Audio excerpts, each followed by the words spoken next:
even when confronted with a gun. The sign in the window says store closing, but it isn't exactly what Woolworths had in mind. I'm Mary Salvarshi, and I'll tell you about an uptown explosion that closed the store today. I'm Joey Pop at the Rowan County Health Department. I'll show you close to 200 students are here today getting vaccinated against red measles.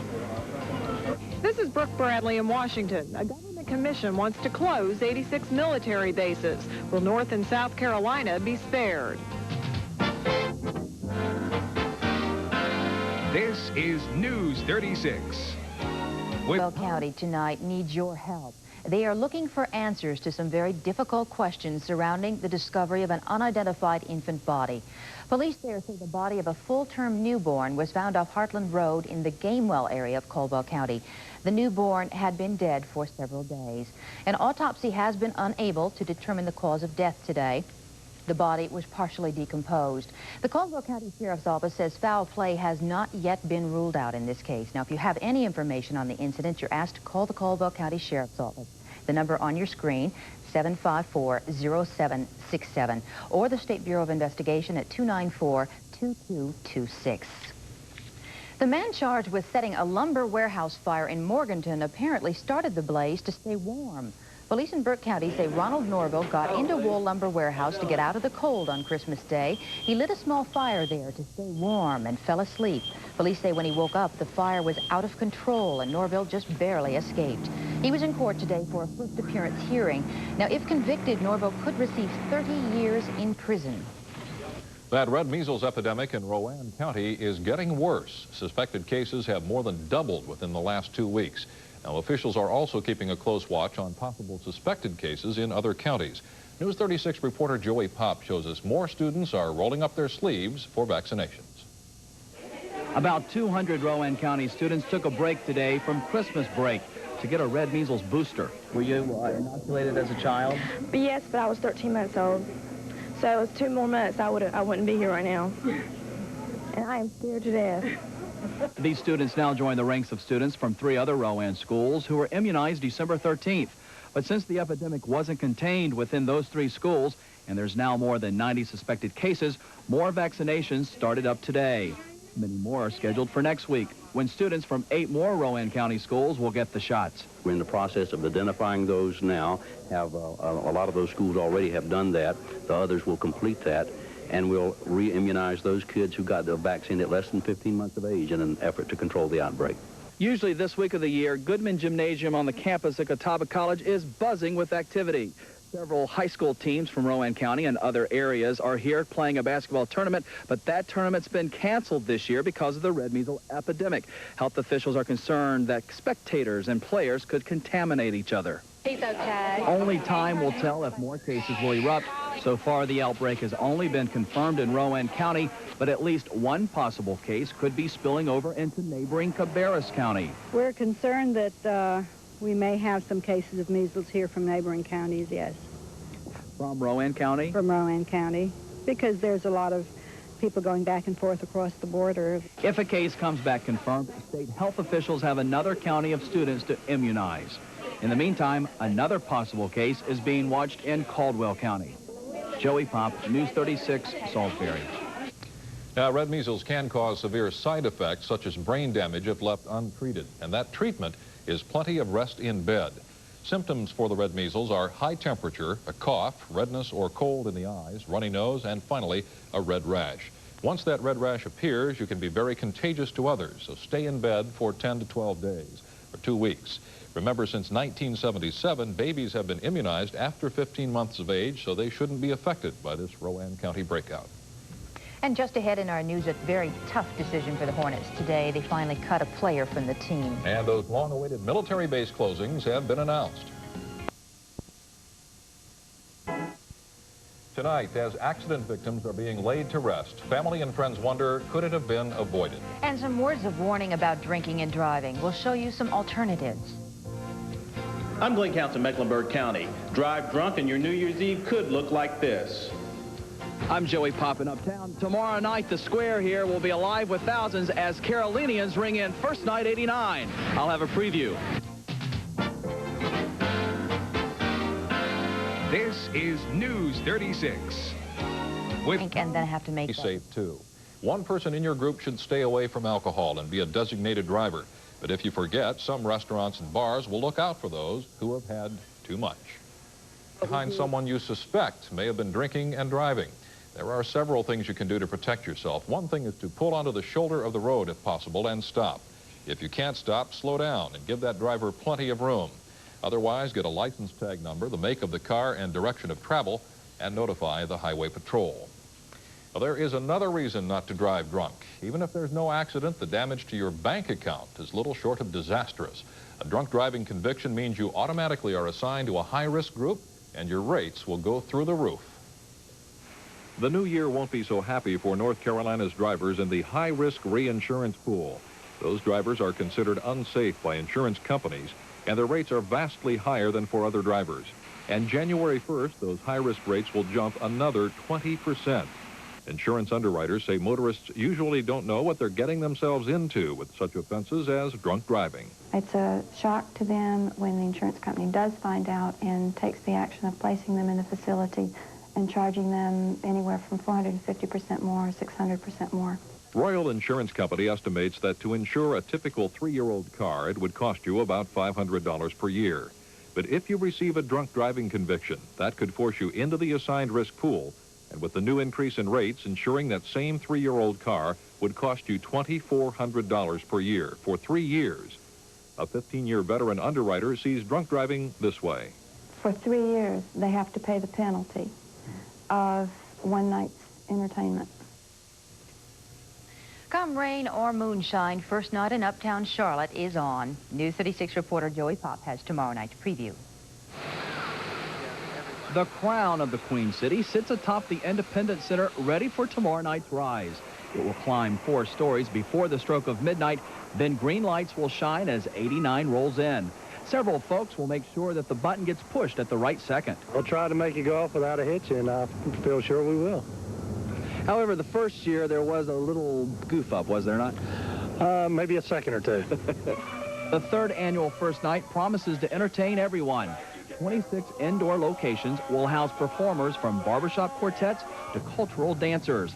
Activities galore, filling up Trade, Tryon, and College streets. First year, it was a success, but it's just sort of snowballed since then. And really, last year, 75,000 people were here in the square. We're expecting more than that this year, and it's really going to be a big party. Tickets for the indoor events cost $4 for adults, $3 for children. All the outdoor activities are free, including the grand midnight finale on the square. Now, food, drink, and party favors will be available. You'll be paying cash as opposed to buying those tokens that you may be familiar with the Springfest activities. Also, if you don't want to drive, you can take a bus. Buses will be operating the Uptown area until 12:30 a.m. All the fun starts up at 7:30. Joey Pop, News 36. Now, if you plan to go to first night, here are some tips for you. You can buy admission buttons at any of the 26 locations offering indoor entertainment. One button gets you in all the activities along Trade, College, and Tryon. Another advantage to buying the button is free parking. As you exit any of these 5 parking areas uptown, you won't have to pay if you show that first night button. Well, beyond all the celebrations, the season can bring some problems. Carried by at least one Carolina TV station. And Judge Rufus Reynolds speaks out strongly. He says that Congress should control televangelists. I'm Kurt Lee. The Monroe Hotel owner who evicted his tenants just before Christmas today goes to court. That story next. I'm Glenn Council, Charlotte. Is the Alamo Plaza Motel a reputable business or a public nuisance? A jury will soon decide. I'll have that story. I'm Joey Pop, and Cabarrus County School started back today, but not every student was allowed to return because of a measles outbreak. I'll have the story. This is News 36. Cabarrus health officials are warning parents tonight to keep their children away from 2 schools until they get their measles vaccinations. News 36 reporter Joey Pop has the story. Two Cabarrus County schools have reported 4 cases of red measles, 3 from Hartzell Middle School and 1 from Wolf Meadow Elementary. Now, as a result, about a couple dozen students were asked to stay home today. They now must either find record they received the measles shot or go to the health department to get the vaccine. But the health department says just about half the student body at Hartzell alone may need to be re-immunized. That's because students received the red measles vaccine too early, before turning 15 months old. Relax your arm. Okay. Today, other students and some people under 30 came to the health department for their re-immunization. I'm going down to the Citadel and stuff, and mother thought it would be probably pretty smart to go ahead and get it because I'd miss a semester if I got it, you know. But health officials won't advise mandatory re-immunizations county or regional-wide. The number of cases we have at 4 cases does not warrant a mass immunization clinic at this time. However, it's a different story in neighboring Rowan County, where more than 100 cases of red measles have been reported. This week, 8 more schools are expected to set up vaccination clinics to inoculate the rest of the system students needing re-immunization. And one more precautionary to control this outbreak. Every athletic event between Cabarrus and Rowan County schools have been canceled this week. Joey Pop, News 36, Cabarrus County. Well, concern over the measles epidemic has now prompted Mecklenburg County health officials to take action as well. A special vaccination session will be held this Friday in Charlotte. Now, if you were immunized before turning 15 months old, you may want to be revaccinated. The service is free. It's available at the health department off Billingsley Road. A 5th person has died following that New Year's house fire. Just ahead, one more clash between the U.S. and Libya. And here at home, growing concern over the measles outbreak spreading across the Piedmont. I'm Joey Pop. You'll hear from a teacher and a student in Rowan County and what it's like to have the red measles. No people injured in a 3-alarm fire in Charlotte last night, but a lot of stories of heroics. I'm Beatrice Thompson, and we'll tell you about some of them. This is News 36. Piedmont. Good evening. I'm Tom Miller. And I'm Jesse Johnson. The rash of measles appears to be spreading, perhaps into Mecklenburg and Gaston counties. Health officials now say as many as 115 suspected cases of red measles are reported in Rowan County, and the epidemic appears to be moving into other nearby areas. Precautions are being taken against the red measles, and we'll have more on that shortly, including a live interview. And News 36 reporter Joey Pop went to the area that's hardest hit by this measles outbreak. He met 2 people there who have just gotten back on their feet. Meet Gray Cockman. The 9th grader is one of several dozen students from Irwin Junior High who contracted red measles. His Christmas vacation ended up being no vacation at all. I had a temperature of 103. That's all it went up to. And it just felt really strange. And I was aching real bad, and I had a really bad headache, and I was just drowsy, and I wasn't thinking of anything else aside that I had the measles. Gray was especially shocked because days earlier, he and other susceptible students at Irwin had been re-immunized. But officials say he had already been contaminated before receiving the vaccine. In other words, his red measles were in what's called the incubation period. I was really surprised because I thought I wouldn't be able to end up with it, but that's life. You have to deal with it when you have the measles.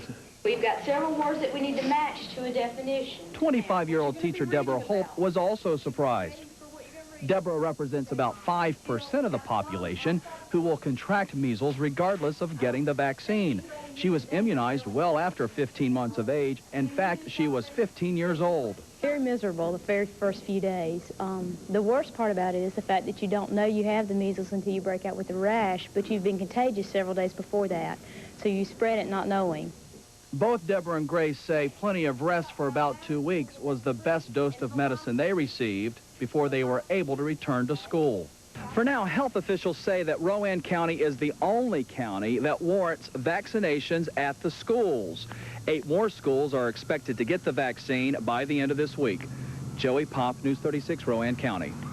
Rowan County, of course, not the only county being affected. As Joey mentioned, in Cabarrus County, 5 measles cases are reported among students today.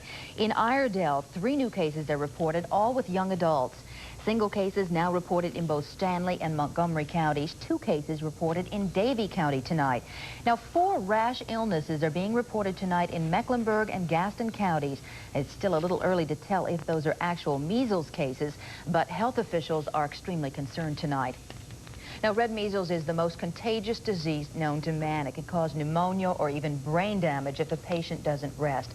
Doctors now say if you got the vaccine before turning 15 months old, you may still be susceptible to red measles. Of course, the recommendation is get a vaccination. Okay, and as we said, the measles are spreading here across the Piedmont and Mecklenburg County. Joining us now is Dr. Stephen Keener, who works with disease control for the Mecklenburg County Health Department. First of all, Dr. Keener, what is the measles situation here in Mecklenburg County? Well, here in Mecklenburg County, we have no confirmed cases of red measles. It may be that some of the cases will spread here, but at present time, we have no cases. And therefore, our recommendations are the following. The only people right now who need to get immunized are people between the ages of 15 months and 32 years who have never been immunized. We are not calling for re-immunization of children who were immunized before 15 months of age unless they were immunized before they reached 1 year of age. But the children that were immunized between 12 and 15 months do not need to be re-immunized at this time. That's good news. Dr. Keener, knowing that we'll be talking to you live during this program earlier in the day, we asked some of our viewers to prepare some questions for you. And Sandra Collins of Kannapolis has our first question for you. Yes, I'd like to know why, since I have children, the oldest of which is 23, I assume she had been covered for the measles, and why it has taken them 22 years to come up with the fact that they are not covered up to 15 months of age. Well, that's a hard question to answer. Of course, medical science is always progressing, and each new development that comes along we assume is better than the previous one. Also, most of the children who have gotten measles, it appears, are in the 12 to 15 year age range. And there may have well been something that was going on in terms of the preservation or the storage or the handling of vaccine during that time which made it less effective. All right, Dr. Keener, Tim Hubbard has a question tonight about how long the vaccination would last. My question is that I'm 29 years old and I was supposed to have the vaccination. I have a son that is 7, and I'd like to know, 30 years from now, will he still be covered under the vaccination, or will he have to have the shot again?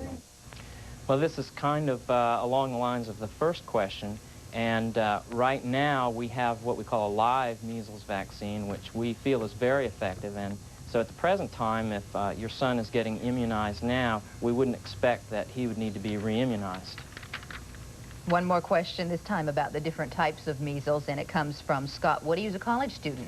What are the different types of measles? Well, there are several kinds, but the two that get confused most often are the red measles, which is called rubeola, and the German measles, which is called rubella.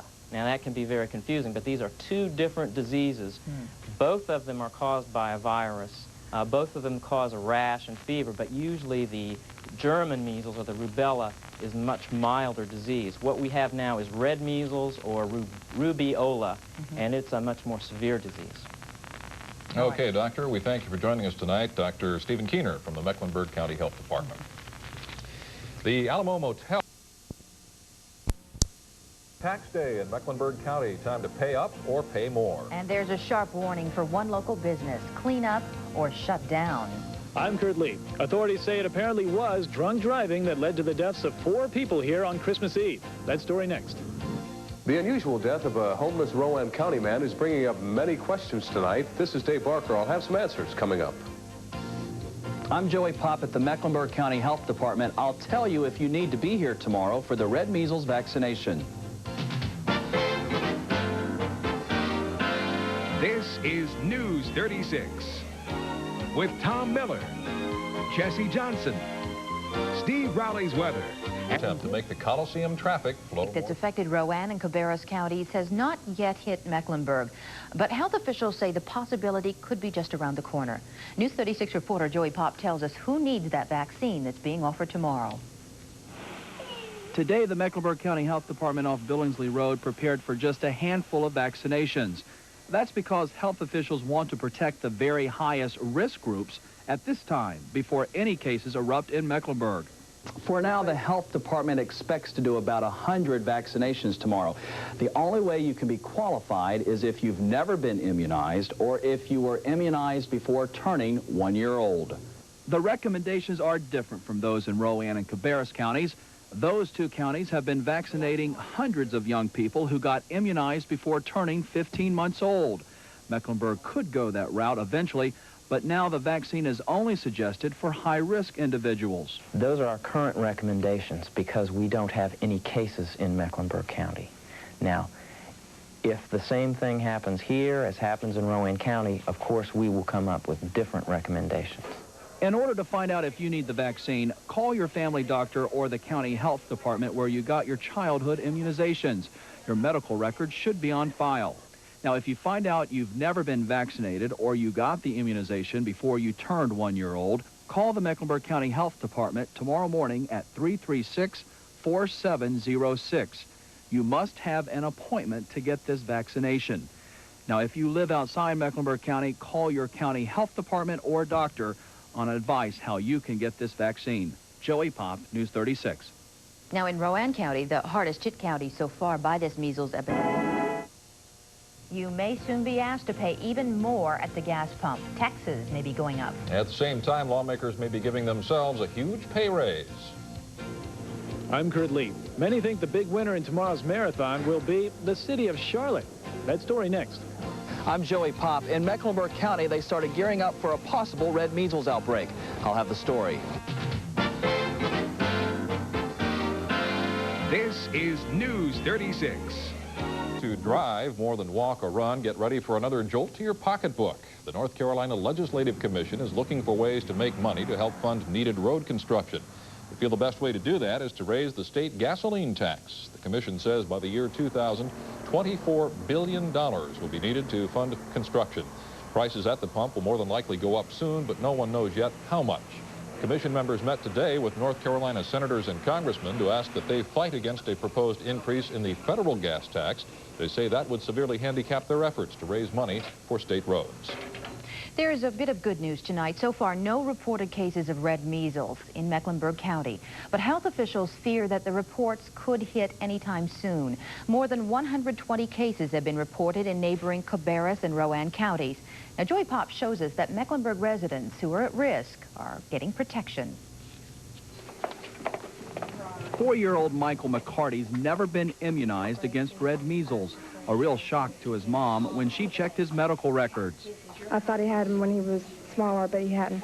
And when I heard about the news, on the news, I looked and he hadn't done. But now Michael is vaccinated. Chances are, if the Rowan County outbreak moves into Mecklenburg, today's shot will protect him. For 21-year-old Michelle Wise, she too hopes to be getting the vaccine in time. She was immunized too early in life, just under 1 year old. And health officials say she also runs the risk. But what's more concerning to Michelle, she visited Rowan County during the holidays. I went home for Christmas over there in Rowan County, and we went out several times when they said you weren't supposed to, so that worries me a bit. There is a possibility she could still get the measles if she came into contact with the disease during her Rowan visit. The incubation period can last up to 2 weeks before a rash appears. Even though Michelle and Michael represent high-risk individuals, the health department urges another group to get the vaccine. Individuals who were immunized and or born between January 1st, 1957 and May the 1st, 1968, who received an unknown type of measles vaccine or a killed measles vaccine may be immunized at this time. If you are a high-risk individual here in Mecklenburg County and you did not get the immunization today, you still can call 336-4706 for information on about appointments for next Friday. Joey Pop, News 36, Mecklenburg County. Autopsy results. Yeah. Look. Oh, my God, it's been a race. This is horrible. They're going to miss the party now. No. I can probably book them another flight. Oh, well, go ahead. Let's go. Huh? Come on. Well, they're all full. I see. You've been booking everybody else but them. Please, honey, I'm no. sorry. I'm upset. My parents are trapped in the deep south. It's your fault. Excuse me? Oh, Mr. Crayley. Your cologne sure smells nice today. Yeah. Excuse me, is there a problem? Oh, no. Everything's just fine, Mr. Cravely. Oh, running as smooth as your silk tie. Thank you, Gary. Look, Nancy, when you're done working with these people, will you step into my office? Oh, sure, you bet. Look, poor Grant isn't going to see his Nana and Pop-Pop ever again. All right, just excuse me 1 minute, and have a seat, Pete. Oh, Gary, this is all my fault. You know what I did? I was fooling around with Ian on the computer, and I erased the Schumacher's reservation. He's making it do crazy. He's going to kill me. I know he is. All right, let's think for a second. I think there's a way to get the Schumachers out of Charlotte. Oh. Didn't we book the Lakers on a flight, and then we had to make some special arrangements for Kurt Ramses? Oh, right, because now he's with the Hornets, the Charlotte Hornets. The Charlotte Hornets, that's right. And, you know, I think he had a return flight today. And if I recall, there it is. I booked him 3 seats because he's so tall. Do you believe it? Was I thinking? I tell you, it always comes back to you. Gary. You know how hard what? Gary, the party starts at 7 o'clock. That is so exciting. You know, I have wanted to get Kurt Ramses on my TV show for so long. Wouldn't it be funny if it took me working at a travel agency to finally meet him? Hello, Charlotte. Hello, Charlotte, going places. This is Gary Shandling. Sherman Oaks going places. How's it going? Listen, we have a serious problem.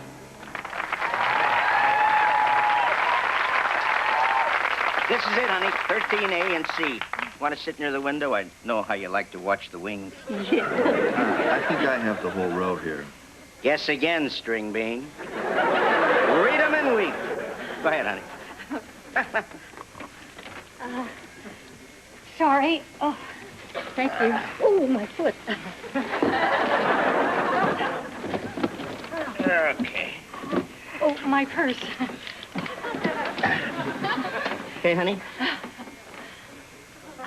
Honey, while we were boarding the plane, I spit out my gum, and I think it got swallowed up by the engine. That's not going to hurt anything, is it? No, don't be silly. A little piece of gum can't hurt a supersonic engine. Hey, that's my armrest.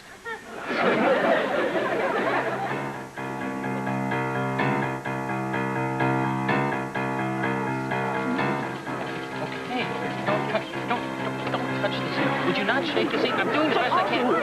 They're not on the screen. They dropped off the screen. Wait a minute. Oh, I've never seen anything like this. They had to make an emergency landing in Denver because the engine blew a big bubble and then went out. Oh, I've never heard of that happening. Honey, that always seems to happen whenever your parents fly. What are you going to do? What are you going to do? Don't panic. Look, I think I can get him on a Federal Express plane. Oh, to San Diego. I know there's one to San Diego. Gary, these are old people. Gary, that's not good enough for my parents. I'm doing the best I can.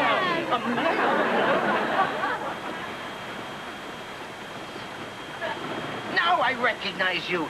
You're Kurt Ramses. Oh, you're the white boy who wears glasses on the basketball court.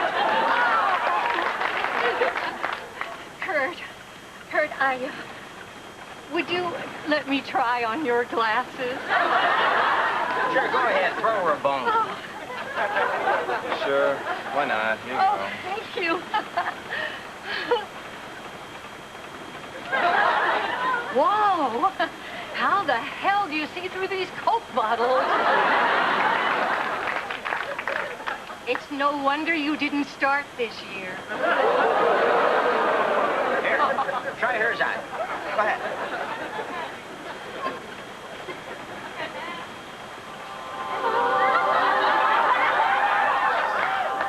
These are great.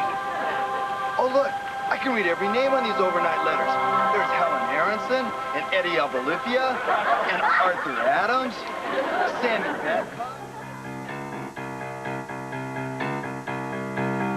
What am I going to do? All right, what am I going to do? I can't. There's no way to get him from San Diego. There's no way.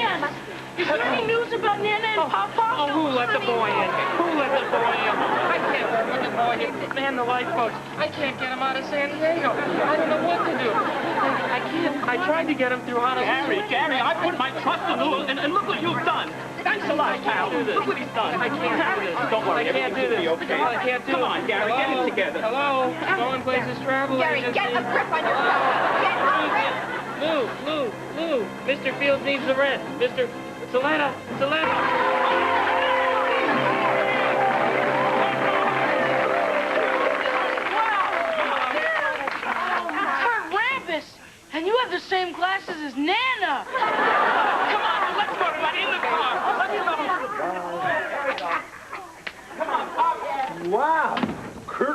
was right here in my own travel agency. Wow, thanks to them. I mean, after that plane made that emergency landing in Denver, I thought I'd never get to L.A. on schedule. But I sure did. And I can see, too. Hey, that's great. Hey, maybe you want to stick around and, book some passages for you and your teammates. How about that, huh? Sure. Okay. Can I read some of those brochures over there? The wordier, the better. From Jamaica, Hawaii, how's that? Yeah? Great. Hey, step into my office. Nancy, wow. First the Lakers account, then the Hornets account. Wow. Yeah, Shandling, you are a disgrace to the travel industry. I'm glad you're leaving. Thanks, Mr. Cradley, but... Straight ahead on News 36, the measles outbreak continues to spread. And an exclusive behind-the-scenes look at the Alamo Motel. I'm Glenn Counts in Charlotte. How would you like to spend a night at the Alamo Motel? We did. I'll show you what we saw coming up. Alamo Motel officials say they're going to change the image here within 30 days to a family-oriented business. Prosecutors aren't so sure. This is Dave Barker. I'll have the story coming up.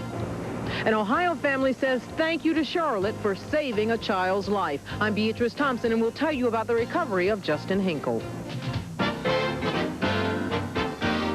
Reveals prostitution and drug dealing may still be going on at the Alamo Plaza tonight for a Rowan County man who police say had a museum of... 4-year-old Columbia, South Carolina doctor found dead in a Bellevue Hospital laboratory in New York City yesterday. Pathologist Catherine Hennett was found beaten and possibly sexually assaulted yesterday as she prepared for a speech she was to have delivered this morning.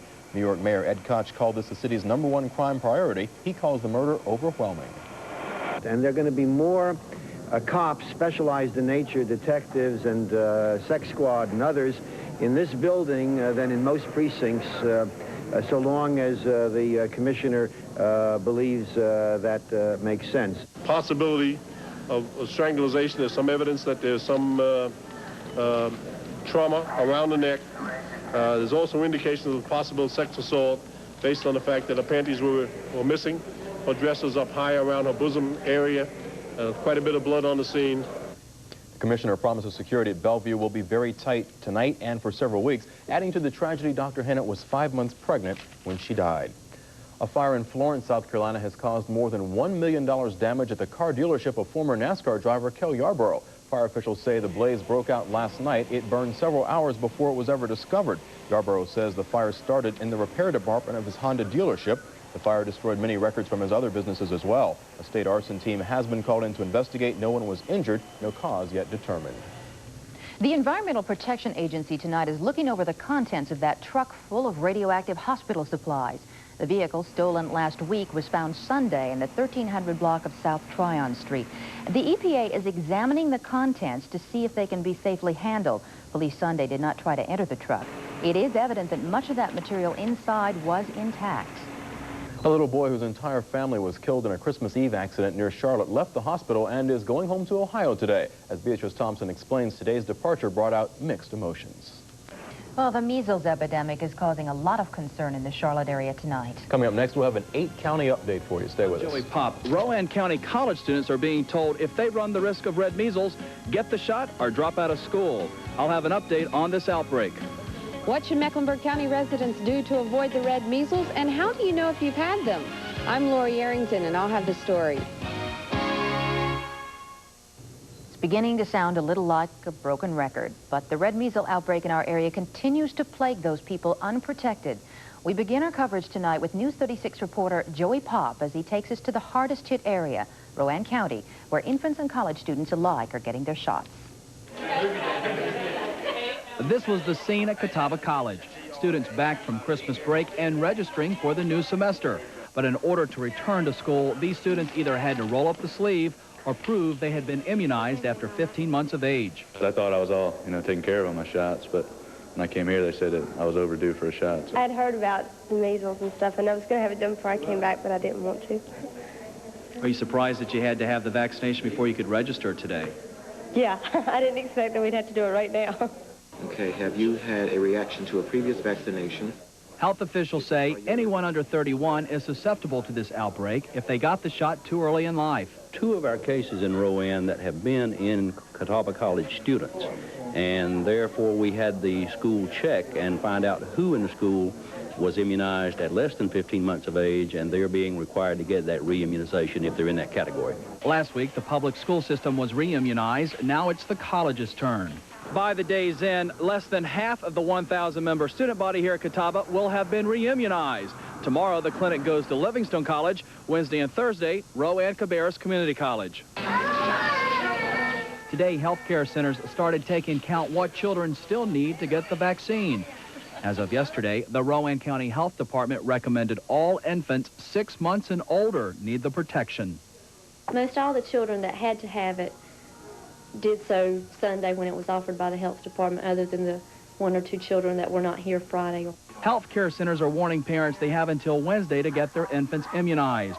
That's in Rowan County only. Joey Pop, News 36, Rowan County. Health officials in Rowan County continue to urge young people to not gather at social places. As parents line up to get their children immunized, officials are strongly suggesting that students do not mix with other students from different schools. That's why they discourage the young people from congregating at malls and movie theaters. If the situation worsens, there's talk about imposing a quarantine. That has been discussed. No definite decisions have been made. We're still urging parents to keep their children confined and as close to home as possible. All athletic events among county schools are indefinitely postponed. As we all know, Rowan County is not the only county hit hard with red measles cases, but it is the hardest hit area, reporting 125 to 130 cases, 25 of those now confirmed. Cabarrus County reports 5 cases, 1 confirmed.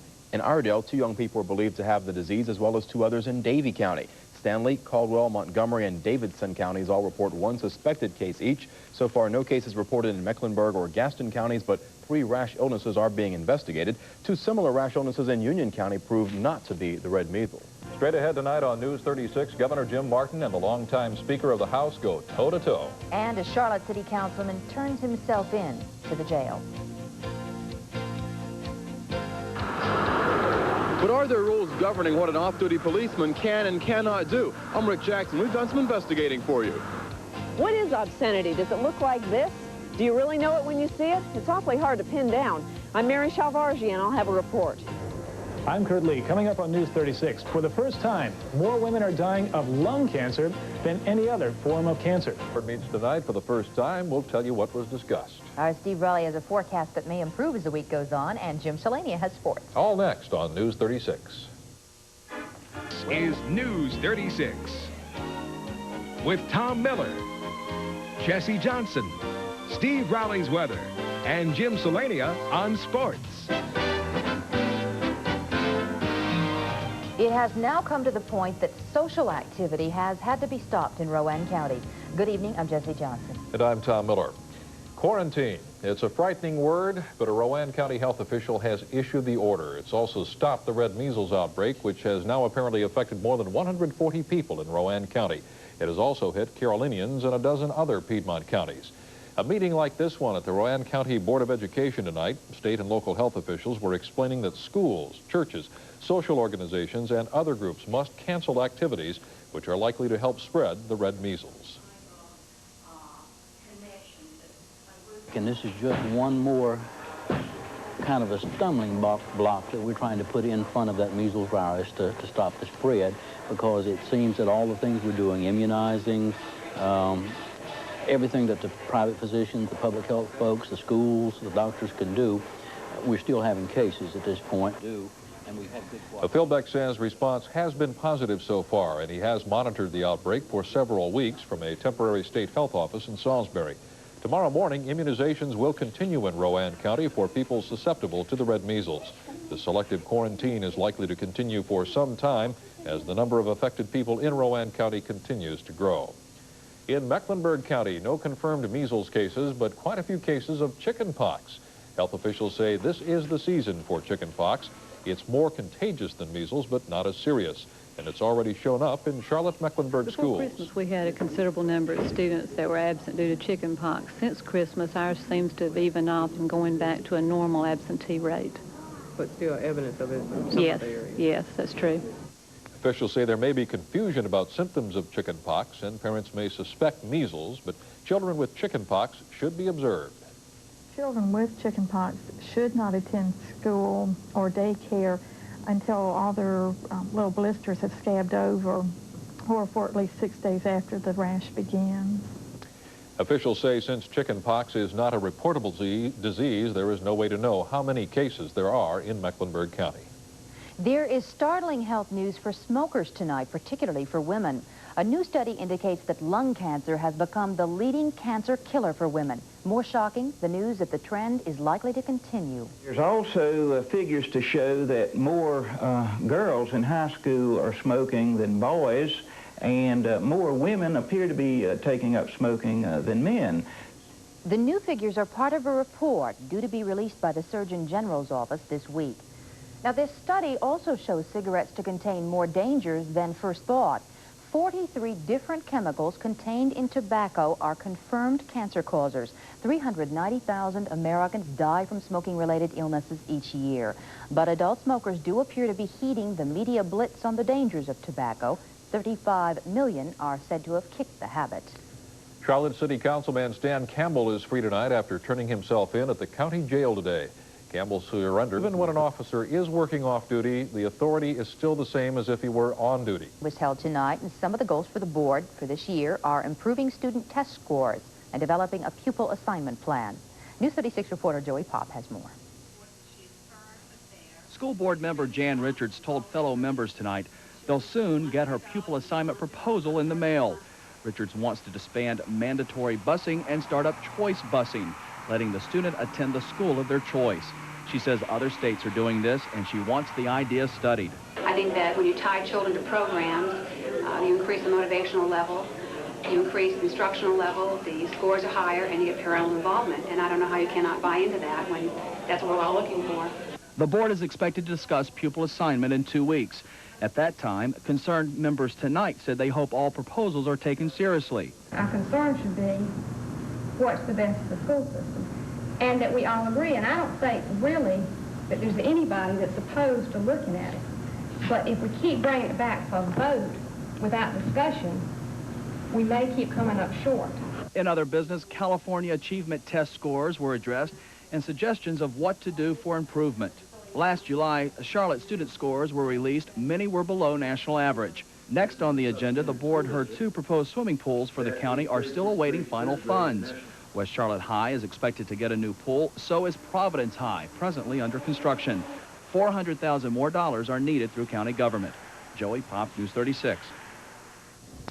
Well, tomorrow's weather may not be much better than today's. But the Monroe landlord, where the people forced from their homes on Christmas Eve. And busting moonshiners in Lincoln County will look at the business of white lightning and the dangers.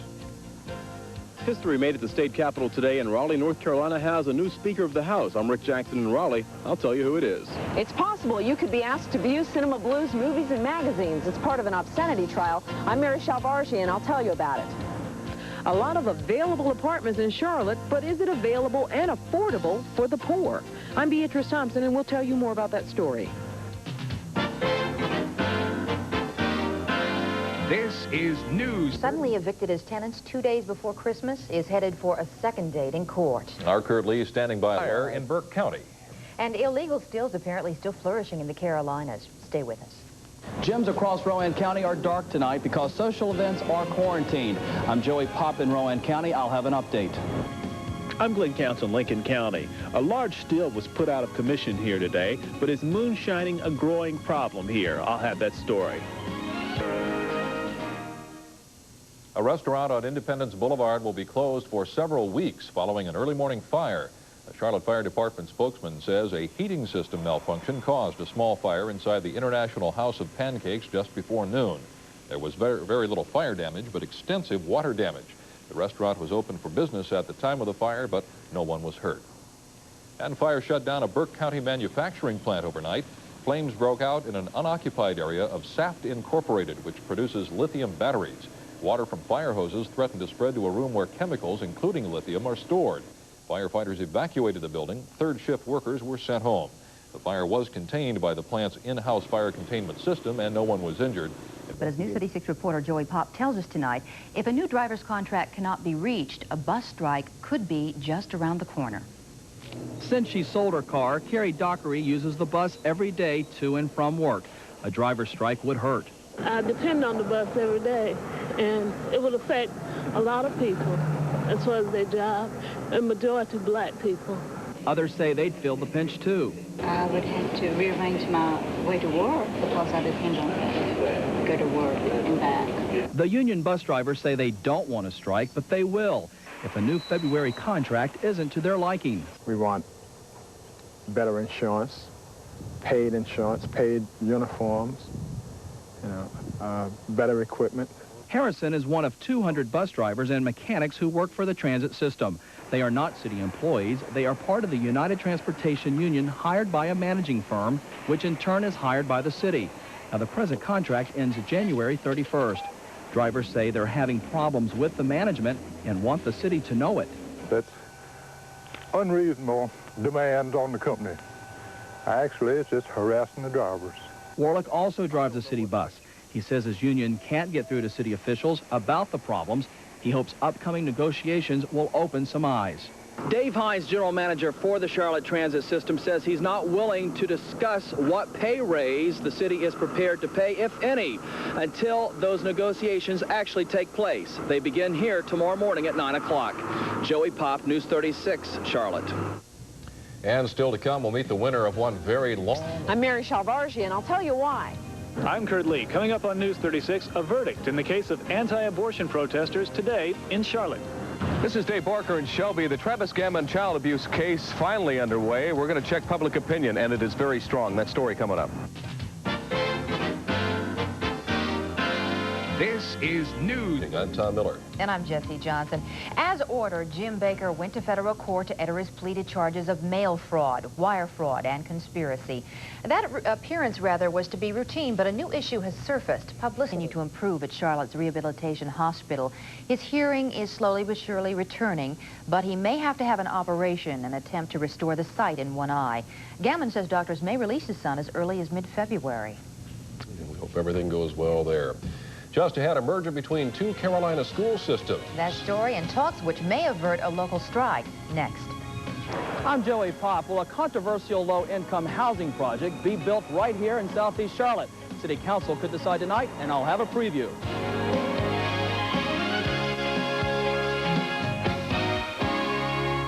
There has been talk of combining the Statesville City Schools with the Iredell County Schools. Today, both systems announced an agreement to merge. If approved by the state and local school boards, the merger would take place July 1st, 1991. School officials say the merger will ensure a more effective, more efficient school system. Iredell County schools include more than 10,000 students, while Statesville City Schools have about 3,000. A school official says he is not expecting any layoffs as a result of the merger. Two Garinger High School students have been charged with weapons possession. Police say a shotgun and a rifle along with some ammunition were found in the back of a car driven by 17-year-old Mark Everett Hunter. He was arrested at school on Friday. Well, today, police arrested 16-year-old Scott Allen Slagle on charges relating to the same weapons.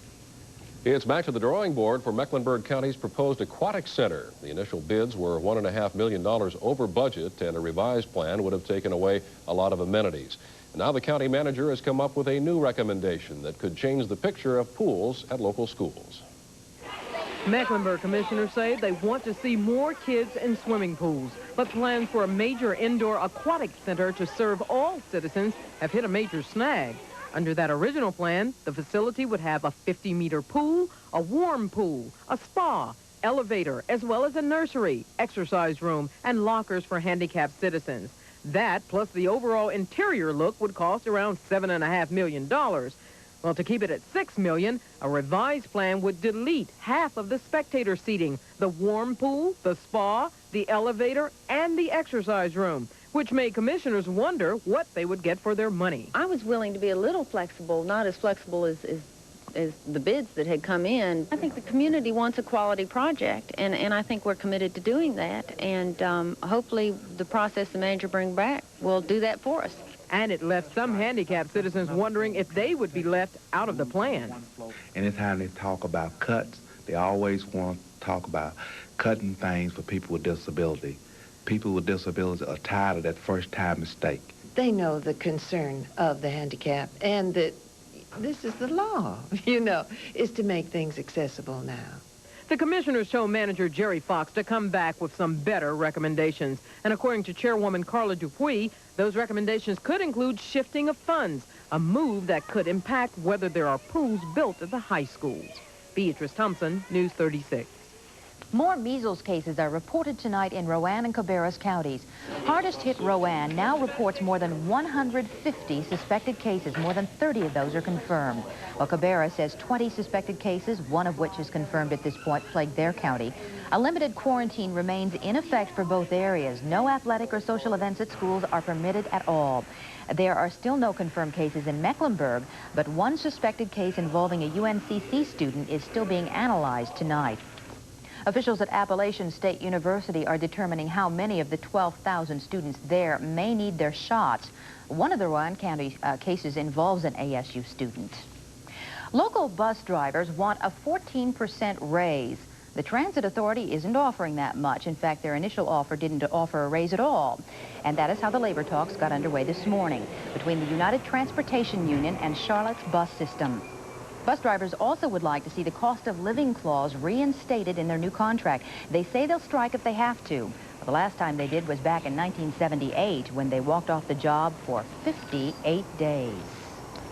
Tonight, Charlotte City Council could make one of the biggest decisions for 1989. They could decide whether to put low-income housing in southeast Charlotte. Now, joining us live from the Stonehaven development is News 36 reporter Joey Pop. Joey, how are the residents there responding? Well, Tom and Jesse, it's this 15-acre site that the Charlotte Housing Authority wants to put this low-income housing for the elderly and for the low-income bracket. It's controversial because of this neighborhood behind me. This neighborhood actually borders the property. Houses here in the Stonehaven development are valued up to $85,000. Residents we talked with are concerned. They say low income means their real estate could drop in value. We're afraid that they're not going to take care of the property. They'll just leave toys and junk laying around, and it'll just be junky. And that would hurt your property in the long run? Yeah, I believe so. People won't want to live in a neighborhood that, I mean, we've got beautiful homes around here. And if we get something a block away that looks like junk, nobody's going to want part of it. Now, tonight, City Council is expected to decide if the project will be built. What's interesting, they have 3 proposals to vote on, one of which is submitted by the Stonehaven Neighborhoods Association. They believe if the land must be developed for low income, they hope their proposal is picked. It calls for less than half the units. Tom and Jesse? Well, Joey, does the association believe its proposal will be seriously considered? Well, so far, that plan has not gotten the endorsement and the financial backing that the other 2 plans have, but tonight could prove to be different. We'll have to wait and see. What about the residents? How many are expected to turn out tonight? As in numbers, we don't know. We do expect a large turnout. There have been signs as we came into the development encouraging residents to show up in force, and we will let you know what happens tonight at 11. All right, we'll look for your report then. Very good. Uptown Charlotte continues to grow and grow. That story is coming up, and so is weatherman Steve Raleigh. Senseless killing at a schoolyard. The Charlotte City Council makes an unpopular decision, at least with residents of one neighborhood. And a Charlottean has a major role to play in primetime TV. Coming up next on News 36. This is News 36 with Tom Miller, Jesse Johnson, Steve Raleigh's weather, and Jim Selania on sports. One teacher described it as mass chaos. Police can only call it baffling.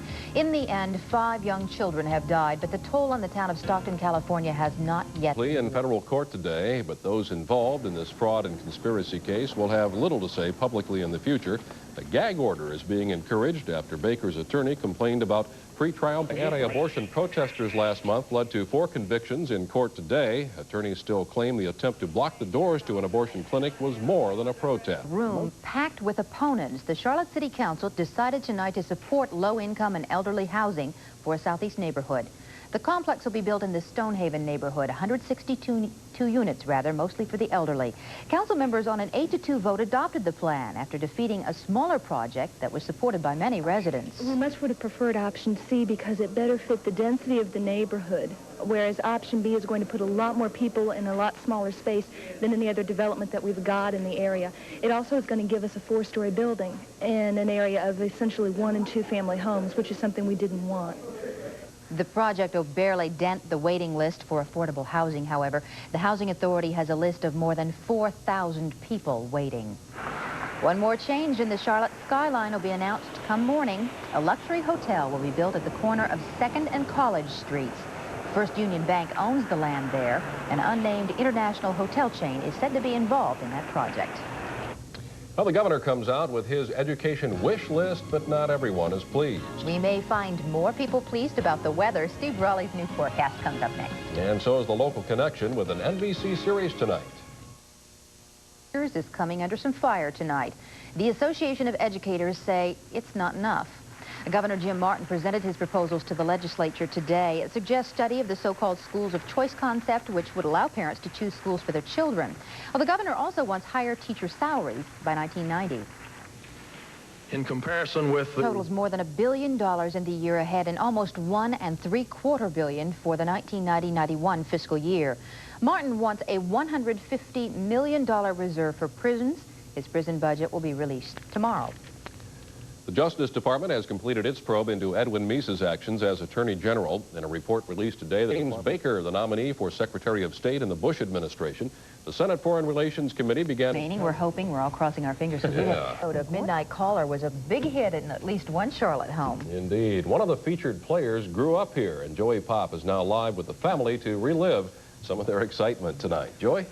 Tom and Jesse, I'm right in the middle of a tremendous celebration. Friends and family are here honoring Charlottean Merwin Ford. He was just focused and featured in Midnight Caller. Now, they are here celebrating what could perhaps be the break of a lifetime. This house was filled with excitement as 10 o'clock rolled around, and with good reason. As Sister Gina showed her approval, it's not every day when an aspiring actor from Charlotte is seen on prime time. We're very proud of him because he's, first of all, a singer, and he has sung in so many major shows on Broadway, and this is his first role as an actor, and it really gives a different focus on his talent. And as friends and family watched tonight, they reminisced on the 28-year-old's career. Merwin got his start at CPCC during summer theater. Then later it was on to Broadway, where he was called to do Mame and Showboat. Relatives are proud. We never have had any doubt. He is so dedicated and so talented. He has a lot to offer, and I'm glad to see this happen for him. Someone else that's very proud to see this for him is Tom Vance, former teacher at CPCC. You have to be proud of what you saw tonight. Well, I'm extremely proud, but I'm not the least bit surprised. Merwin always had a lot of talent and a lot of drive, too, so I'm really happy for him and for his family, too. Tom and Jesse, it's nice to see that we can report such a nice story and also that a local boy makes good. Back to you. Well, I know how it usually is in the TV world. Are there any parts upcoming, any more big parts that he can look forward to, or is he still trying out? Hey, that's a good question. Mom, Dad, or even Tom, do you know We'll if... just keep our fingers crossed, and this is good exposure for him. Chances are the proper people will see his face and call him in for some more auditions. Let's hope so, at least. Let's keep the fingers crossed for Merwin. Thank you. Really, best of luck to him. That is exciting. It's great. Helen, pro basketball. And hormones in the food you eat, are they dangerous? I'm Kurt Leeds. Supermarket wars in Charlotte could be good news for your pocketbook. That story next. Some new low-income housing is going up in this neighborhood. Most of it will go to the elderly. I'm Mary Shalvarji, and I'll take a look at their housing crunch. Construction is set to begin soon on a new luxury hotel in uptown Charlotte. I'm Rich Murphy, and I'll have the story. Hotel. Police called back there for a shooting. And a sex offender goes to jail. Just what type of artwork will end up here in front of the Charlotte Coliseum? I'm Beatrice Thompson, and we'll take a peek at some of the proposals. Controversial, I'm sure. Another work of art is getting a little additional lease on life here in Charlotte. We're going to explain that right after we talk to Steve Raleigh. Well, Dave, I tell you what, we've got a forecast caused by a riot. And the tragic aftermath of a schoolyard shooting. It's not so much where's the beef, but what's in the beef these days. I'm Dave Stanley, the fact finder. Coming up, I'll show you why cattle farmers have a lot at stake in 1989. This is Brooke Bradley in Washington, 2 days before inauguration, and George Bush reaffirms his pledge to be the nation's education president. Tonight, the Hornets battle the Bucks in Milwaukee. I'm Hannah Storm, and I'll have the story and stats coming up in sports. Considering some takeover offers. And hormones in beef, are they a health hazard? Charlotte Nights in York County. How do the folks in that county feel about their tax money going to the complex? That's what I asked them. We'll have their response a little later. Look at one very common sports injury. And had a storm. Well, Jerry Peterson tells us training, though, his voice for the big time, and it looks like he's on the right tracks.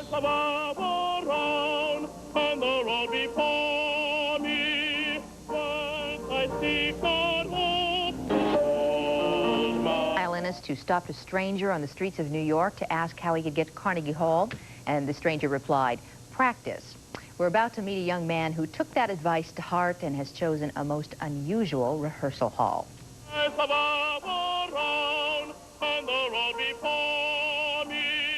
It's not in the tradition of the great masters, but Caruso would be proud of it. Future. Education, he says, is a key. Police in California still at a loss tonight to explain yesterday's schoolyard massacre. Well, in Charlotte tonight, it is the road of the future that's taking shape. All that next on News 36. This is News 36. Economy takes center stage in South Carolina tonight, and one is dependent on the other, that according to the governor. Good evening, I'm Jessie Johnson. Tom Miller is off tonight. Governor Carol Campbell not only wants money for education, but more money for daycare, private money, both to improve the economic climate. In his Atwater is now the chain before the Charlotte Outer Belt takes its final form, but another step was taken tonight to close in on a route. News 36 reporter Joey Pop says tonight it's not yet possible to know which homes or businesses will be affected. Charlotte's Outer Belt Line. Currently, the southern loop is under construction outside Pineville. Now, the western and northern loops are trying to get off the ground. And at this point, we think that these things are reasonable and they can be built, and we're going to fine-tune them a little bit, and now we're ready to get after it. Tonight, the Metropolitan Planning Organization gave its stamp of approval to further study 3 possible alignments for each loop. Now an environmental study will get underway to evaluate which alignment will be best. We certainly don't want to go through a neighborhood that knocks down lots of houses. I mean, that's not the purpose of this plan. But if it reaches the edge of a neighborhood, we have to see how much devastation occurs there in terms of noise, in terms of pollution. At that time, they'll come back to us and tell us that alignments A, B, C, D, or whatever they are, which ones are the most feasible. And in that, we would have a list of the dislocatees in the area, businesses and residences. So what's the next step? These alignments now will be further studied, and before a final one will be approved, it must go before a public hearing. Don't look for that until at least early fall. Joey Pop, News 36 at the Government Center. Sporadic gunfire is still being heard in Miami. Well-known Charlotte evangelist who was at the inauguration this week. Plus, the Alamo Motel tries to clean up its act with stepped-up security, and a pre-dawn blaze in Charlotte turns into a killer. I'm Kurt Lee. Coming up on News 36, tearful testimony as a Shelby man goes on trial for child abuse. I'm Rick Jackson in Washington, where the nation's biggest party continues all day long today. Coming up a little later, we'll show you a Charlottean who's keeping the new president in roses. I'm Jessie Johnson. Fire officials now say a smoke alarm might have made a difference this morning and possibly saved the lives of 3 people who died in that fiery blaze. Beatrice Thompson has more on Washington for George Bush's inaugural. Joey Pop in Charlotte is the Alamo Plaza Motel cleaning up its act. I'll have an update. Area school. The halls are dark and the classrooms empty at Charlotte Country Day Middle School. Officials decided to follow medical advice and close school today after 25% of the students came down with the flu. No other school has reported such a large outbreak, and Principal David Plank says it caught the school off guard. It came on us. Measles outbreak continues to spread across North Carolina. In our area, Rowan County reports 2 new suspected cases today. Caldwell reports 1 new case. A limited quarantine remains in effect in Rowan and Cabarrus, where more than 180 cases have been reported, 56 of those confirmed. Statewide, 2 cases are now reported in Wake County, 9 in Randolph, and 2 in Watauga. Mecklenburg County's drinking water will be unveiled to the public tonight. It recommends limiting future development along Mountain Island Lake. If you're worried or want to find out more about the county's drinking water, you're invited to a public hearing tonight at 7:30. It'll happen at the Environmental Protection Commission office on Blythe Boulevard. Well, the new Speaker of the North Carolina House has made his first 3 appointments. 2 weeks ago today, the crime-ridden Alamo Motel in Charlotte was given 30 days to clean up its act. News 36 reporter Joey Pop shows us if change is on the way. This footage was taken at the Alamo just one day after a judge gave the owner a 30-day grace period to get rid of the alleged prostitution and drugs. Our reporter was offered both sex and drugs during the brief visit. Today, 2 weeks before that grace period expires, the prosecuting attorney says there's been no change. A shooting and more drugs have been reported this week. It's evidence to me that shows the intention of the owners. If they really wanted to clean it up, they could do better, I think. But the Alamo management says it is doing better. An ex-police officer from Texas has taken the general manager's job to clean up the motel. He started work this week. We're going to work close as we can with the police, call them in every time we need them. We're going to get rid of the working girls or the prostitutions and anybody that seems to be suspicious drug dealer or anything. We're going to call the police and run them out. Have you already done that this week? Yes, we have. We've had an arrest already. Wilson says to show that they mean business, they're going to clean up and repaint this whole motel. And the biggest surprise of all, change the name. No word yet what it will be called, but the owner wants a new image. Whitfield says they have no choice if they want to keep their $200,000 investment. When that order is signed and when that $200,000 bond is posted, you can be sure that the state of North Carolina will proceed to bring this back to the court's attention if it's not cleaned up. The 30-day review is expected in early February. Joey Pop, News 36. Well, 6 more Charlotte police officers will receive bulletin. The area tightened security there after a co-ed stabbed to death. The search ends tragically for a missing 6-year-old in Guilford County. And Charlotte preps to say goodbye as the king leaves the Queen City. It's all next on News 36. From the heart of the Carolinas, this is News 36 with Rick Jackson, Larry Sprinkles weather, and Hannah Storm on sports. Tragedy at UNCC tonight. A young co-ed has been found apparently stabbed. Today in Miami was extremely tight. Some 300 officers to get ready to watch the game today. Well, we have a story now dealing with a sanctuary full of Super Bowl in Miami, but we had a nice day too. In a moment, Larry lets us know if it'll continue. And time is running out for Ramses visitors. The countdown is on. Scheduled to die in Florida's electric chair Tuesday has lost yet another appeal for a stay of his execution. Bundy is already linked to as many as 36 murders and has now reportedly confessed to 9 more killings. He has offered to exchange information about murders for a stay of execution, but Florida Governor Bob Martinez says no deal. Today in Atlanta, Court of Appeals exhibit, and you want to, you better act very fast. There's only 9 more days to go. News 36 reporter Joey Pop shows us now thousands of other folks who are waiting till the last minute too, gobbling up those tickets. The Mint Museum is accommodating record numbers these last few days. Today alone, 7,500 people came to visit the Pharaoh. We've been deliberately waiting until the friends could come with us. I've been looking forward to getting here for quite a while now. Just hadn't had the opportunity until now. Are you surprised how many people are here? Yes. We even chose a time when we thought there wouldn't be a large crowd, and this is amazing. Even having trouble finding parking. Since I live out of town, sometimes it's kind of hard to plan this far in advance to come, but I decided I better come. And as we get closer to the end of the month, more last-minute folks are expected to find their way to Ramses. But beware, only 10,000 more tickets are available. We're at 615,000 tickets sold right now, and so break-even was right about 600,000. The overflow has been buying lots of souvenirs, too. 40,000 Ramsey Pepsis alone.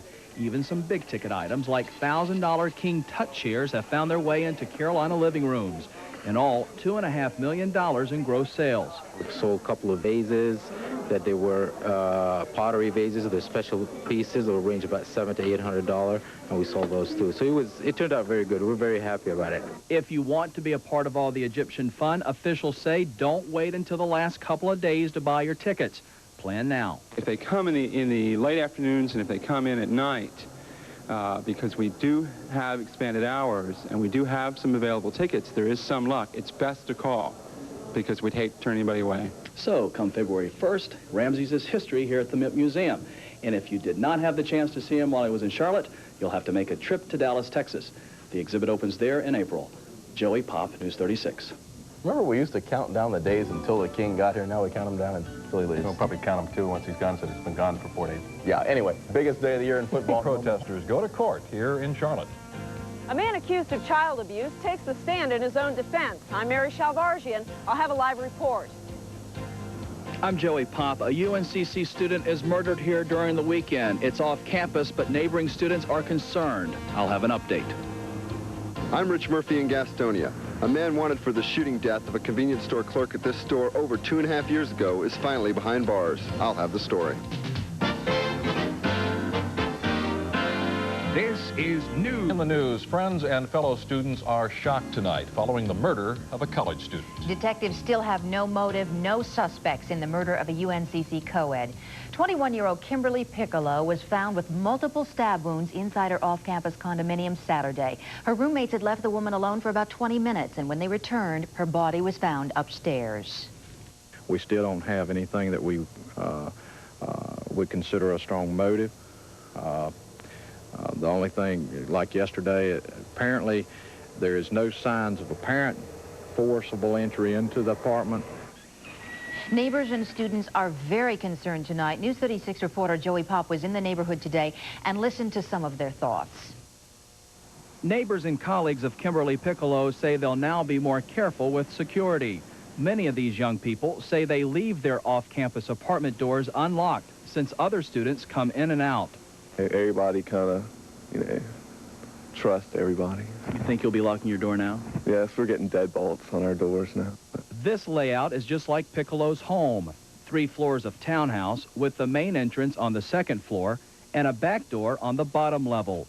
Police don't know what entrance was used when Kimberly was attacked, but nonetheless, it has students scared, especially those who walk the area late at night when parking spaces are not available near their homes. We had to park over at the church, and there's a road over here. And so the girls are real scared because if they have to park the car, then they have to walk to their apartment, and then they're walking by themselves. If they come in real late, like around 2 o'clock, there's no parking at all. Students say it's not uncommon to see police patrolling the area. That's the only sign of security since the Colville complex doesn't have guards. We have looked into it. It would cost the homeowners association and the homeowners a lot of money to do that. In the meantime, upset and concerned residents may try to start a community watch program. Tonight, some are expected together at a nearby church. And here on campus, a UNCC psychologist is counseling students who are concerned and scared. I talked with a female neighbor of Kimberly Piccolo's. She said that she's wanting counseling today because she's afraid to sleep at night. Joey Pop, News 36. If you have any information regarding the death of Kim Piccolo, you're asked to call the Mecklenburg County Police Department at 336-2846. Less than half a mile away from the UNCC murder scene, a This Sunday, the Hallmark Hall of Fame drama Home Fires Burning brings together the team of Barney Hughes and Robert Inman. Inman, who wrote the screenplay based on his own novel, is an anchorman for WBTV, the CBS affiliate in Charlotte, North Carolina.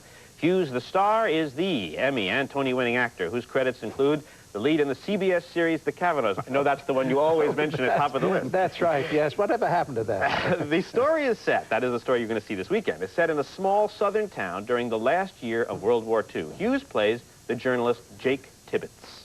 You want to be a newspaper man? I reckon I'd like to try. Well, honorable work. Maybe the most honorable there is. It helps if you have a thick skin, head like a mule, a little imagination. This newspaper has used up 2 generations of Tibbetts men. Sometimes it eats my insides out. Well, you go home and ask your Mama Pastine, and if she says it's okay, why then it's okay. Barnard Hughes and Robert Inman. Yes. I'm always surprised there's so much of me in those things. Yeah. Bigger man than I thought I was. Yeah. Well, let me start with you. First of all, you were an anchorman. I've been an anchorman for 3 days now, all right? How did you find the time to write a novel? I'm twins. Well, I go to work at 3 o'clock in the afternoon. I do the 6 and 11 o'clock news in Charlotte. And so I get up in the morning. My wife brings me a cup of coffee and says, Bob, go type. And so I go type and spend an hour or 2 at my computer. And if you do it every day, that's the secret to writing, is applying the seat of the pants to the seat of the chair. The pages begin to pile up, novels, screenplays, and so forth. And 1943 was the year you were born. That's right. 1945, 46 seems to be the action of this drama. That's right. How did you cue in to details about life in a southern town, where I gather you grew up in one, which when you were only 2 years old at the time? Well, I discovered World War II in my grandmother's attic some years later. My father and 3 uncles were in the war, and they brought all their junk back, footlockers, duffel bags, and piled it in my grandmother's attic. And I used to rummage around in it when I was a kid, finding the old photos and love letters and pieces of clothing and so forth, and discovered the war in very, very personal terms. Those guys who went off in harm's way and the girls they left behind and so forth, and became fascinated with the war as a human experience, not so much as battles won and lost, but the way it affected individual lives. And when I started writing the book, it seemed to me to be the story to tell was the human story. So it's sort of a graft of your own family experience. In a way, yeah, very loosely based, I suppose. And you, sir, you were in the South for a spell. I was, yes. In the beginning of your career. There's one thing about your career that really gets me. You had a friend named Nesbitt. Art Nesbitt, yeah. He was Everyone should have a friend like this. Could you tell me how he gave you the kick that got you? I'm Kurt Lee. Coming up on News 36, a verdict could be near in the Travis Gammons assignment proposal tonight. I'll have a preview. Road construction has forced a change of plans for an adult group home here in Charlotte. I'm Rich Murphy, and I'll have the story. Rating from 1 to 10. That's what I asked the folks in Cherryville to do on the job that President Reagan has done the past 8 years. Later, we'll have their response. Issue for years, pupil assignment and the busing of students, and both are expected to come up at tonight's Charlotte-Mecklenburg School Board meeting. News 36 reporter Joey Pop is standing by live at the Education Center. Joey, is this expected to be a controversial proposal tonight? Jesse, controversial, yes, because it means change. For the past 2 decades, Charlotte-Mecklenburg schools have enforced mandatory busing. But if school board member Jan Richards has her way, she would like to get rid of that, letting students attend the school of their choice. Her proposal calls for a committee of 3 members to study how other cities are using pupil assignment by choice. A report would be complete by September.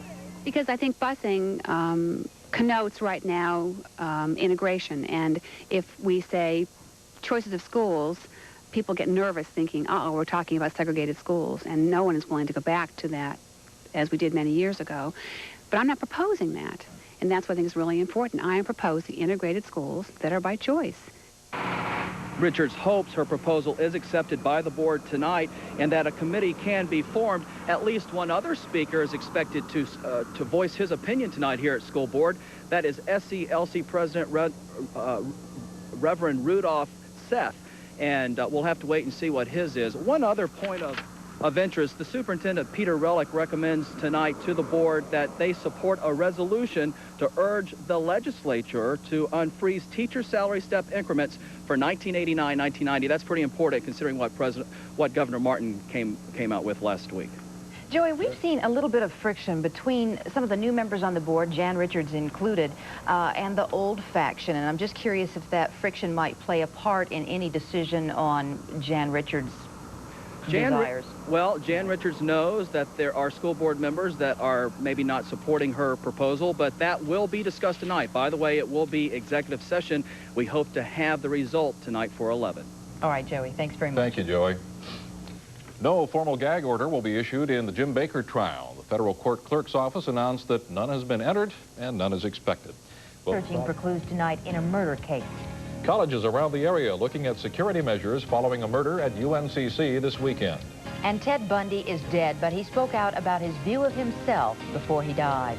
Steve has the weather. Jim has sports next on News. This is News 36 with Tom Miller, Jesse Johnson.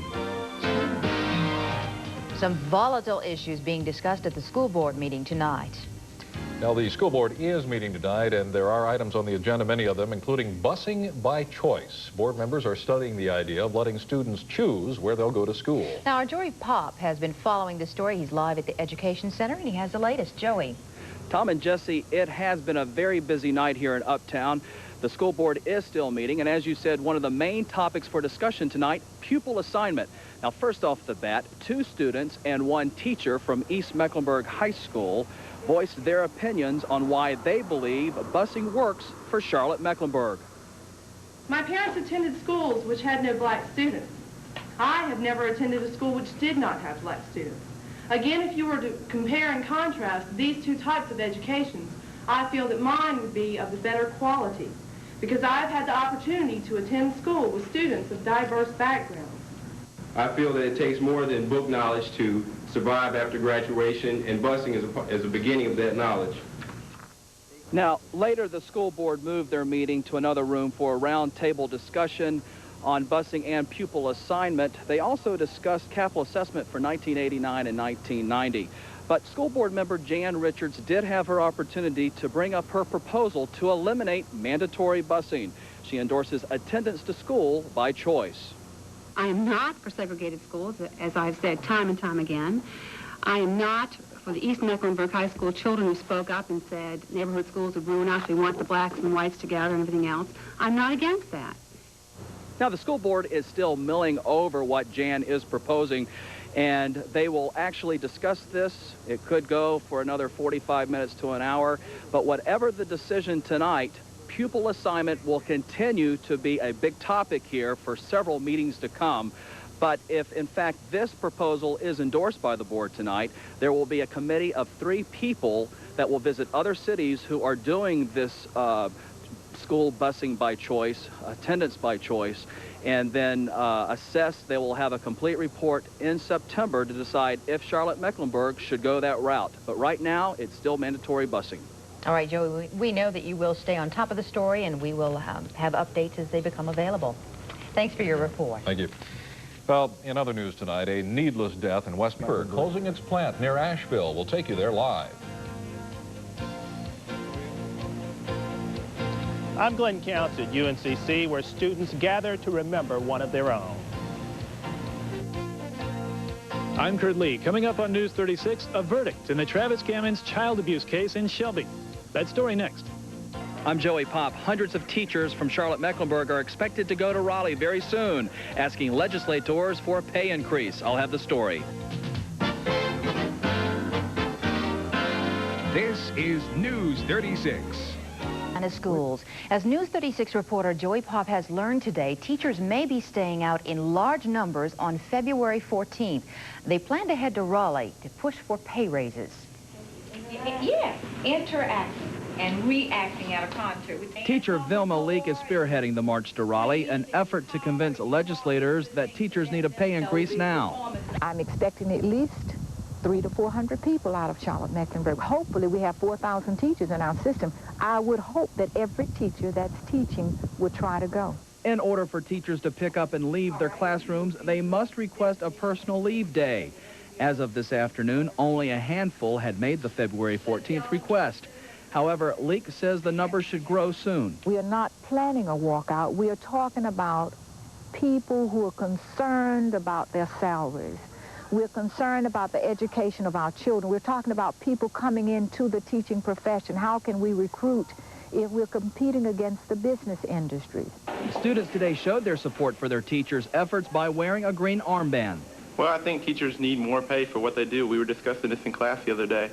It's like a full-time job that goes beyond the regular time they're at school. And if it comes to them not being here, I don't support that too much, but if that's going to show any effort to them getting this raise, then I'm for it. A phrase that's going around here on campuses in Charlotte-Mecklenburg for teachers: we must hang together or we'll hang separately. If the Raleigh March draws thousands from across the state, some officials are concerned about a teacher shortage for Tuesday, February the 14th. I don't think there will be enough substitutes to handle. No. What do we do, close schools? No. We'll ask for assistance from the PTA. We'll ask, we'll go to the community and ask them for support. No comment on the plans from the superintendent, but Dr. Peter Relic says that he's in favor of a teacher pay increase. However, he has not been notified of the upcoming march. Joey Pop, News 36. Well, Superintendent Relic is shifting gears a bit on the call for pupil reassignment studies. He wants the entire school board now to study alternatives to pupil reassignment. That's a different twist to what school board member Jan Richards had in mind. She proposed that a 3-member committee study what other cities like Boston are doing in assigning students. Richards says they attend school by choice, not by mandatory busing. But the proposal was never brought up for a vote. Instead, Relic suggested all board members look into how other cities do or do not handle busing. So I think, first of all, there will be some very significant new activities emanating from the Office of the Governor and the Legislature and the State Department of Public Instruction. And we've committed ourselves as a board and as administration to cooperate with those efforts. Pupil assignment is expected to be discussed throughout the next few months. It is a consensus. All board members want to keep a desegregated school system. Funeral services are being held and saving our environment versus saving jobs. It's also a battle between two governors. Those stories and more just ahead. I'm Kurt Lee. Coming up on News 36, the Pigeon River is not the only discolored body of water in North Carolina. This is Crowder's Creek. It's solid black. I'm Glenn Counts in Charlotte. There's been a tremendous increase in robberies. I'll tell you why coming up. Good evening. Thanks for joining us. If you live in... There is disagreement tonight between Charlotte Mecklenburg teachers and Superintendent Peter Relic. As News 36 reporter Joey Pop told us last night, hundreds of teachers are expected to go before state legislators next month to ask for a pay raise. Now, even though Dr. Relic supports their request, he strongly opposes how they plan on presenting it. Joey Pop talked with Relic this afternoon. I do not support hundreds of teachers going to Raleigh. Hundreds of teachers on February 14th should be in the classroom teaching their children. If representatives choose to go, I think that can be worked out. But teacher Velma Leake, who's spearheading the drive to get hundreds of teachers to lobby before state legislators, questions if the superintendent can stop her effort. She told News 36 this afternoon, how can he deny it? Teachers do have the right to use a personal leave day. They've been granted that right. But Relic says if hundreds request February 14th, only a few will get the day off. We will not grant personal days in the hundreds because we will not permit teachers to close down our school system. You know, this is ironic. If teachers indeed are trying to show how responsible they are and important they are, and of course they are, and instrumental to this society because teachers are teaching our children, the worst possible thing would be for hundreds and hundreds to say we will leave the classroom and not meet that responsibility. As of today, more than 160 teachers have requested to be absent February 14th. Now, 10th graders are scheduled to be given the state competency test that same day. School officials don't want anything out of the norm to disturb those testing efforts. What will happen on February 14th appears to still be up in the air. Joey Pop, News 36. Controversy with Rick Jackson, Larry Sprinkles weather, and Hannah Storm on sports. Douglas Wilson threw a knife and resisted arrest yesterday when a Tennessee bondsman approached Wilson at his Mooresville residence. Wilson was wanted for stealing a car and keeping stolen goods in Tennessee. He barricaded himself inside with two other women, including his 19-year-old wife. More than 30 policemen surrounded the house until he was apprehended 3 hours later. Until we searched the entire house and searched underneath the house, we found him the last time we searched under the house. He was back in the far back corner in the crawl space, hiding. He had a loaded 12-gauge shotgun beside him, but did not attempt to use it. No one was hurt in the incident. Wilson faces assault charges. He is being held under a $15,000 bond in Statesville tonight. Tuesday, he is scheduled to go before a district court judge. Have Carolinians wondering why Mother Nature has been so kind. We send Joey Pop outside to find how some of you spent this flawless day. What a day for being on the lake. From windsurfing to sailing to enjoying a warm breezed picnic. The conditions were right for all. It's heaven, pure heaven. It ought to be like this all the time in January because, you see, I'm originally from Florida and I just feel right at home here. Did you ever think that you would be sitting out here having a picnic lunch on January the 29th? Being interviewed by Channel 36? No, I really didn't. And for folks out on the water, a wetsuit could get kind of stuffy on a day like today. Might be a little bit too warm today in my suit. I'll be probably sweating, so I'm gonna have to jump in the water a few times to keep cool. But the early fun and sun kept the Mecklenburg County Police Boat Patrol busy. The water, even though it's warmer outside, the water's still cold.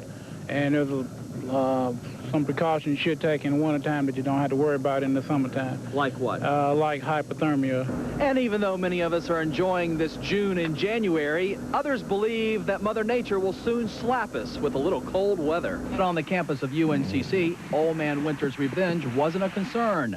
Laying out and getting a tan was the order for the day. I'm usually wearing snow boots, but I'm out here.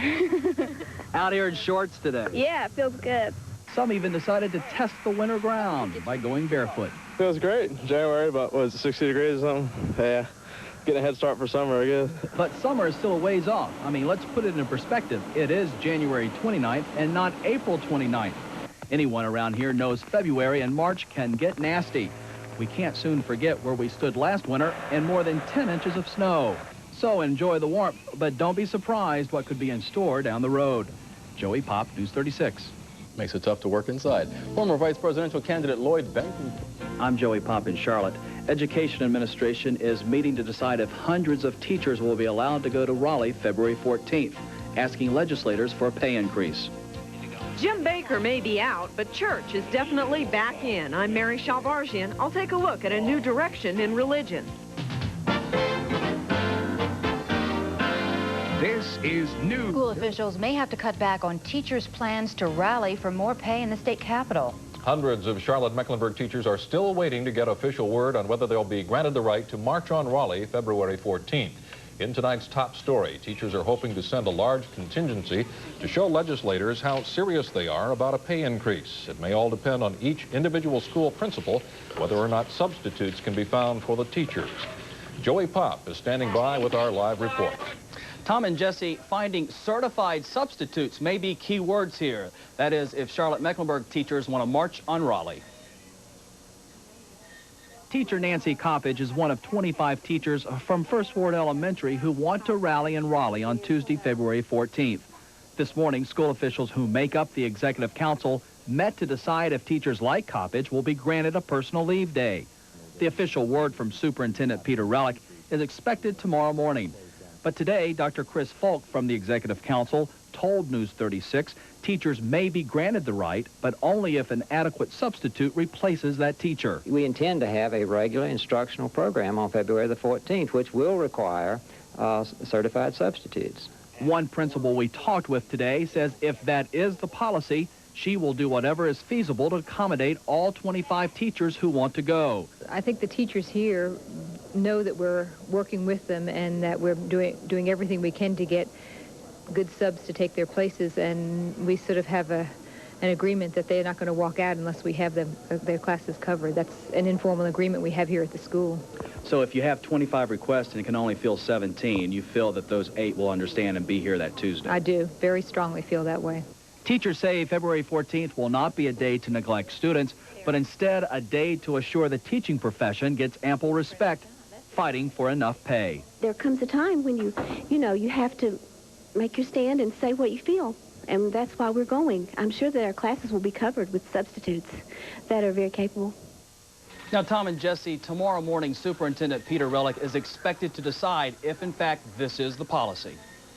Joey, any indications yet from the teachers exactly what they plan to do when they get to Raleigh? They hope to actually see the Mecklenburg legislation as far as asking for a pay increase. They hope to see Jim Richardson as well as the other delegation representing Mecklenburg County. Last week, I believe it was, at a school board meeting, we saw a lot of student support. What are you hearing from the students this week about this walkout? Students are still in full support of their teachers as well as parents.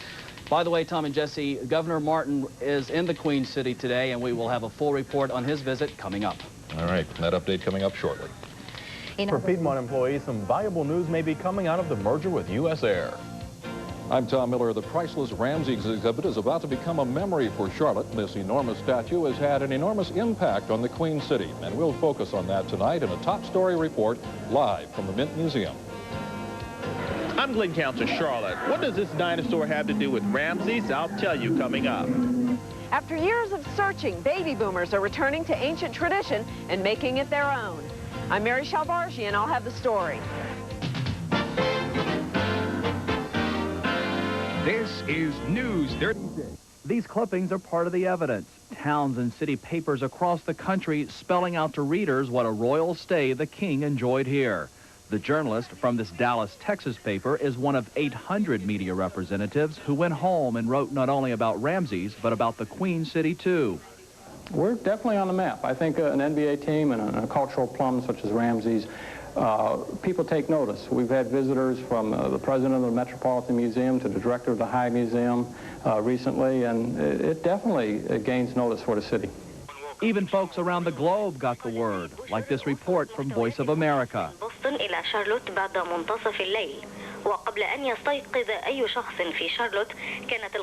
And when Ramses opened in Charlotte, the Cairo newspaper gave higher play to the city's exhibit than the presidential election. Ramses II took the attraction from Bush and Dukakis, and it was true. We were here in the time of the election. It was a debate between Bush and Dukakis, and everyone was talking only about Ramses II everywhere in Charlotte. This ad from the Charlotte Chamber ran in Business Week, spotlighting that the Queen City does have more to offer than ever before. There are 2 criteria, for instance, or 10 criteria, really, that a corporation uses in site selection. And one of those is personal preference of executives, and another one is quality of life for employees. Well, the arts figure into those very strongly. And many believe that our big-time recognition is just beginning. King Ramses may be history, but other big events may be on the way. You'll see some more major surprises in the next year or two as far as, what this does is raise your level of vision, and it creates a challenge to test the envelope or to grow even more. Many say if we had not arrived before, that we're on the right path now. Joey Pop, News 36.